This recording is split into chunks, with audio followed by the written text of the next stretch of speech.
Thanks for tuning in. So Matt Dillahunty has been talking with a sex worker on the line, and I'm going to play one or two clips and obviously discuss what was said. So let's have a look at the first clip, and Erin is doing most of the talking in this clip, but I would like you to observe Matt Dillahunty's expression.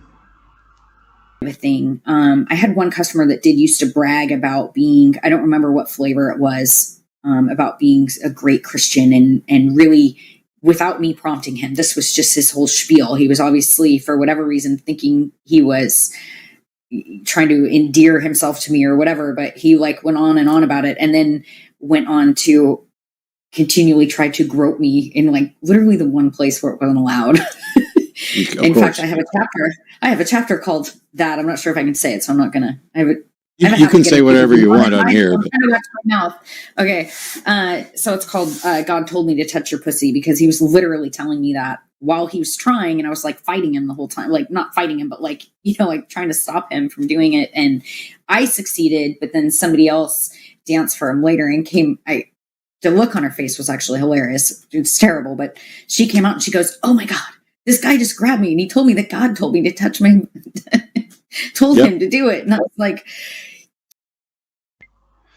Okay, so quite a sort of disturbing story that Erin told about her experience of working in a strip bar and the kind of clientele that she's having to deal with and what sex workers are, strippers are having to put up with, clients wanting to touch them between the legs and all that kind of stuff.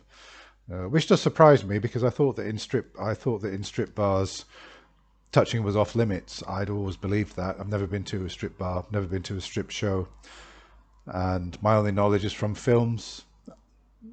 I understood that touching was off limits, but obviously that's not the case in all establishments. So I just wondered whether Matt's sparkle of amusement in his eyes towards the end of that story was appropriate, really, because after all, what she's talking about is sexual harassment in the workplace, which I found quite disturbing. Obviously, she was trying to make light of it. Quite often when you have these traumatic experiences, one tends to try to make light of it just to sort of protect yourself from the trauma that you've experienced. But as she did say, when the other girl eventually was assaulted by this same unsavory character, the expression on her face was terrible. She said it's terrible, and it is terrible. The whole episode was terrible. So let me just report more or less on what was said. So the reason that Erin got into sex work was purely financial. She wasn't satisfied. She felt that she didn't really want to. As she said, going out to work sucks. The kind of jobs that she was doing, they were not really paying very much, and she found that she could earn more money and get better job satisfaction. She described herself as a bit of an exhibitionist, and this kind of work suited her. So that's what she decided to do. But she described the one downside of it, that you are exposed to these risks. Matt said that it would be better to provide legal protections for sex workers. He said that it's better to get the girls off the streets into the bunny ranches, I think he called them brothels, where there would be more protection. I did check up on this, and he's right. Women are twice at risk of violence on the streets as they are in the brothels, but one study I looked at said that 1 in 4 of women working in brothels have been subject to assault in the past 6 months, whereas 50% of women working on the streets. I still think 1 in 4 is very high percentage for that, for a profession to experience assault. If you look at other professions, even the police, I would think that it would be much lower than that. So what else did they discuss? Matt told a strange story about, well, he said that he'd only ever been into a brothel once. A club called, what did he call it? The Cottontail Club. He said that he was out driving with a friend when he was 18 years old. When he was a clean-cut Christian boy, he was out driving with a friend when butter wouldn't melt in his mouth, and He had to stop and go for a pee. They were driving through, I don't know, the countryside. I mean, why he couldn't just step out of the vehicle and go to the roadside and do it, I don't know. I mean, I live here in Britain. I've done that. You know, if there's no toilet around, I'll pull into a farm lane and just nip behind a hedge. Why he couldn't do that, after all, as Jeff Goldblum famously said in The Big Chill, you know, there's one great thing about nature, it's one giant toilet. I mean, why couldn't he do that? I don't know, but he decided that he wanted to do it in a civilized way and knock on somebody's door, something that I would never do, and is, you know, knock on somebody's door and say, "Excuse me, can I use your toilet?" Particularly if you're out in the countryside like he was. So he knocked on a trailer, and it turned out to be this Cottontail Club.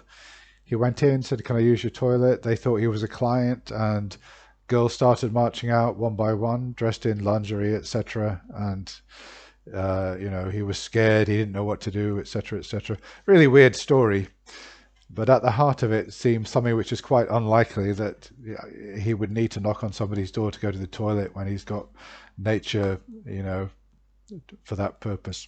I don't know. Quite a weird one, that. Yeah. So what else did they talk about? Well, nothing really too much. I mean, what I would call the obvious, really, that people going into sex work need to understand what they're getting into, etc., etc. It's not my. I'm not going to rehash what they've gone over.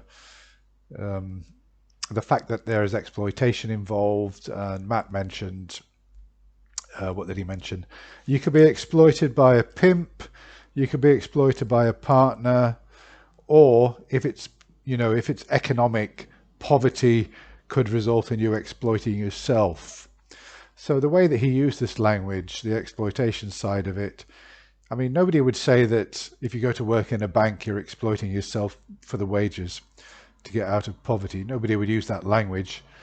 But the fact that he used that language, that your pimp could exploit you, or you could exploit yourself going into sex work, is that maybe some commentary from him that what his real attitude to it is, that there is this kind of excessive, unreasonable exploitation of the self in sex work?